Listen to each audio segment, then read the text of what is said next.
નમસ્કાર મિત્રો, D farmer ચેનલમાં તમારું સ્વાગત છે। દેશ, દુનિયા અને ગુજરાતના તાજા, મોટા અને સૌથી મહત્વપૂર્ણ સમાચાર જાણીએ તે પહેલા ચેનલમાં નવા હોય તો ચેનલને જરૂરથી સબસ્ક્રાઇબ કરી અને વિડીયોને લાઇક કરી દેજો। પીએમ મોદીને જાનથી મારી નાખવાની ધમકી મળતા હડકંપ, આઈબી થઈ એલર્ટ।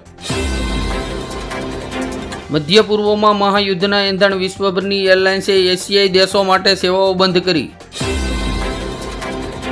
નીતિશ સરકારનો નિર્દેશ, મંદિરો અને મઠોએ સંપત્તિની વિગતો આપવી પડશે। પ્રધાનમંત્રી નરેન્દ્ર મોદીની અધ્યક્ષતાની કેબિનેટની બેઠકમાં રેલવેના 8 મોટા પ્રોજેક્ટને આપી મંજૂરી। રાજ્યમાં નવી 160 સરકારી માધ્યમિક શાળાઓ અને 2 ઉચ્ચતર માધ્યમિક શાળાઓ શરૂ કરવા સરકારે આપી મંજૂરી। રાજકોટ પોલીસ દ્વારા સાતમ આઠમ પર ખાસ છૂટ, ઘરમાં પરિવાર સાથે પત્તા રમતા હશો તો પોલીસ રોકટોક નહીં કરે। ભરત બોગરાએ કહ્યું, ગુજરાતમાં કોંગ્રેસ પીડિતોના ખંભે બંદૂક રાખીને રાજકારણ રમી રહ્યું છે। મહારાષ્ટ્ર સરકાર ટુરિઝમને વેગ આપવા માટે નંદુરબારથી ગુજરાતના સ્ટેચ્યુ ઓફ યુનિટી સુધી ક્રૂઝ સર્વિસ શરૂ કરશે।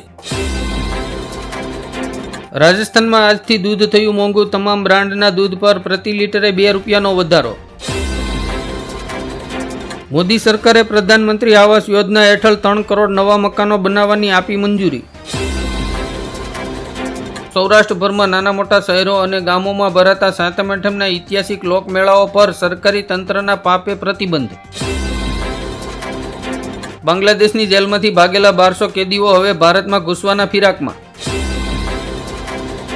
મનીષ સિસોદિયાએ કહ્યું, દિલ્હીના લોકો પર થયેલા દરેક અત્યાચારનો હિસાબ લઈશું। બાંગ્લાદેશમાં વિરોધીઓએ સુપ્રીમ કોર્ટનો ઘેરાવ કર્યો, ચીફ જસ્ટિસને રાજીનામું આપવા મજબૂર કર્યા। જામનગર જિલ્લાના ખેડૂતોના કપાસની ખરીદી ટેકાના ભાવે કરવામાં આવશે। બંગાળની ખાડીમાં સિસ્ટમ સક્રિય થતા ગુજરાતના ઘણા વિસ્તારોમાં ભારે વરસાદ પડે તેવી શક્યતા। વડાપ્રધાન નરેન્દ્ર મોદીની અપીલ બાદ તિરંગાના વેચાણમાં 60 થી 70% વધારો।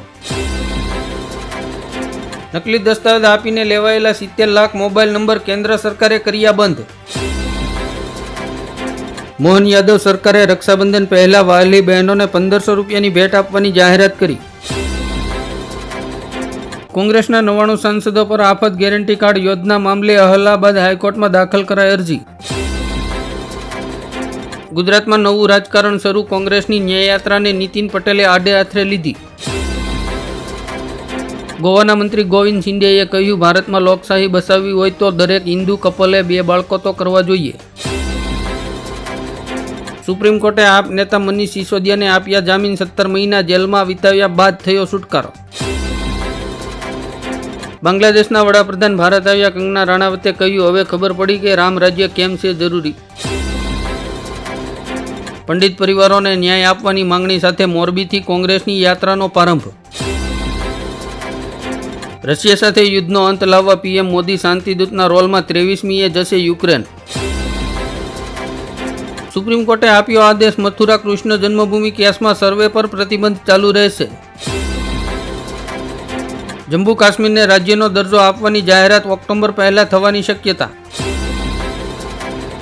બાંગ્લાદેશમાં હિંસા વચ્ચે મોટી સંખ્યામાં સરહદ પર ઉમટી પડ્યા 500 વ્યક્તિઓએ ભારતમાં ઘૂસવાનો કર્યો પ્રયાસ। ગુજરાતના સુરત શહેરમાં ટ્રાફિક પોલીસે 12 લાખના ઈ મેમો આપ્યા પણ 20% લોકોએ પૈસા ભર્યા નથી। બાંગ્લાદેશ બાદ પાકિસ્તાનમાં હિંસા, સેનાએ આપી ચેતવણી। અનિલ ચૌહાણે કહ્યું, ભારત અને પાકિસ્તાન વચ્ચે ફરી એકવાર સરહદ પર તણાવ વધવા લાગ્યો। શક્તિસિંહ ગોહિલના નિવેદન પર બીજેપી નેતા ગોરધન ઝડપિયા બોલ્યા, આદિવાસી સમાજની સાથે સૌથી વધુ અન્યાય કોંગ્રેસે કર્યો। વારિસ પઠાણ ઉદ્ધવ ઠાકરે પર થયા નારાજ, કહ્યું, જ્યારે તેમને વોટ જોઈએ છે ત્યારે તેઓ મુસ્લિમો પાસે આવે છે। બાંગ્લાદેશમાં મોહમ્મદ યુનુસના રાજ્ય અભિષેક પર પીએમ મોદીનો મેસેજ, આશા છે કે માઇનોરિટીની સુરક્ષા થશે। આતંકવાદી પન્નુની ધમકી, પંજાબના સીએમ ભગવંત માનને ધ્વજવંદન નહીં કરવા દેવાય। શેખ હસીનાએ કહ્યું, ઇસ્લામી કટ્ટરપંથી તત્વો સાથે ગાઢ સંબંધ ધરાવતી ખાલિદા જિયાની અને બીએનપી સાથે હિન્દુઓનું ભવિષ્ય ધૂંધળું। હવે અભિયાન નહીં સીધી જંગ, હર્ષ સંઘવીએ ડ્રગ્સના આકાઓને આપી કડક શબ્દોમાં ચેતવણી। આંબાલાલ પટેલની ખેડૂતોને ચેતવણી સાથે મહત્વની સલાહ, 15મી બાદ વરસાદ ભૂક્કા બોલાવશે. મહારાષ્ટ્રમાં ઇન્ડિયા ગઠબંધન ઉદ્ધવ ઠાકરેને સીએમ તરીકે જાહેર કરશે. નીતિશ કુમાર મોદી સરકારથી સમર્થન પરત લે, સીમા ભારતીએ જેડીયુને કરી અપીલ. ન્યાયમાં વિલંબ થઈ શકે છે, નકારી શકાય નહીં. મનીષ સિસોદિયાના જામીન પર સુનીતા કેજરીવાલ બોલી. ગુજરાત સરકાર 8 થી 15 ઓગસ્ટ દરમિયાન રાજ્યભરમાં 78મા સ્વતંત્રતા દિવસની ઉજવણી નિમિત્તે 40 થી 50 લાખ તિરંગાનું વિતરણ કરશે. હીરા ઉદ્યોગ બાદ ગુજરાતમાં વધુ એક એમ્બ્રોઇડરી ઉદ્યોગ પણ મંદીના કારણે ભાંગી પડતા 6 લાખ કારીગરો બેરોજગાર બન્યા. ઉત્તર પ્રદેશ સરકાર દ્વારા રક્ષાબંધન પર મહિલાઓને 2 દિવસ મફત મુસાફરી. મોદી સરકારનો યુવાનો માટે માસ્ટર પ્લાન, બેરોજગારીમાંથી મળશે છુટકારો, 4.10 કરોડ યુવાનોને મળશે લાભ. ખેડૂતોની મુશ્કેલીને ધ્યાનમાં રાખીને ઝારખંડ સરકારે ખેડૂતોની 2 લાખ સુધીની લોન માફ કરવાની આપી મંજૂરી. દેશમાં પ્રથમવાર અમદાવાદથી મુંબઈ વચ્ચે દોડશે 20 કોચની વંદે ભારત ટ્રેન. ભારતમાં બાંગ્લાદેશવાળી થવાની કોંગ્રેસ નેતા ખુરશીદના નિવેદનથી હોબાળો. વક્ફ બોર્ડ સંશોધન બિલ લોકસભામાં રજૂ થતા વિપક્ષે કર્યો ઉગ્ર વિરોધ. યુપીઆઈ યુઝરો માટે સારા સમાચાર, ટેક્સ પેમેન્ટની લિમિટમાં આરબીઆઈએ કર્યો વધારો, હવે 5 લાખ સુધી કરી શકશો ટ્રાન્ઝેક્શન. મંદીનો સામનો કરી રહેલા હીરા ઉદ્યોગને જીવંત રાખવાની આર્થિક પેકેજની માંગ સાથે આમ આદમી પાર્ટીનું સુરત કલેક્ટરને આવેદનપત્ર. વિપક્ષના વિરોધ વચ્ચે લોકસભામાં વક્ફ બિલ રજૂ કરતા કોંગ્રેસે કહ્યું આ બંધારણ પર હુમલો છે. અસદુદ્દીન ઓવૈસીએ કહ્યું તમે મુસ્લિમોના દુશ્મન છો, આ વક્ફ બિલ તેમનો પુરાવો છે. ફોરેસ્ટ ગાર્ડની પરીક્ષા મુદ્દે અમદાવાદમાં વિદ્યાર્થીઓના સમર્થનમાં આમ આદમી પાર્ટીએ ગુજરાતમાં રસ્તા રોકો આંદોલન કર્યું. ચેક ક્લિયરિંગ પર આરબીઆઈનો મોટો નિર્ણય, હવે થોડા જ કલાકોમાં ચેક ક્લિયરિંગ થઈ જશે.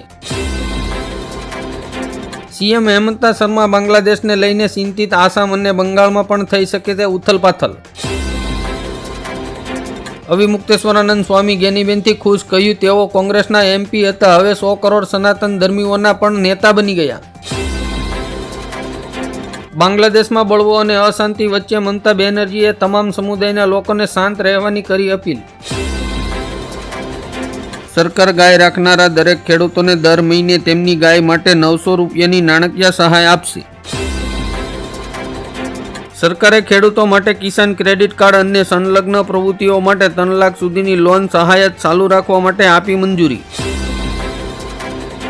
બાંગ્લાદેશમાં હિન્દુઓને ટાર્ગેટ કરી રહ્યા છે, એકજૂથ થઈને લડવું પડશે, બોલ્યા સીએમ યોગી.